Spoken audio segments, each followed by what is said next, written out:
kahit naka-hanger yan, pwede mo na agad-agad planchahin, 'di ba? Napakadali lang, napaka-convenient talaga. Pwedeng hanging or flat ironing, pwede talaga.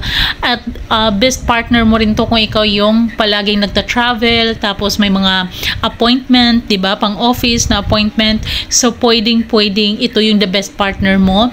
So kahit naka-hang yan, tapos isaksak mo lang siya, ayan na, ready to go na, pwede ka nang mag-start na mag-plancha. And ang dali lang din talaga kasi isang daan lang yan, wala na, tanggal na talaga yung gusot. Ganyan siya kadali and foldable, 'di ba? Maliit lang siya, maliit na box lang din yung lagayan niya, and carry mo na siya kahit saan. So diyan mo ilalagay yung tubig. Ayan, so lagayan niyo ng tubig.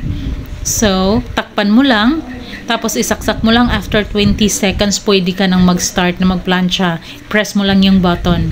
'Di ba? So napaka-convenient, kaya click mo na yung yellow button.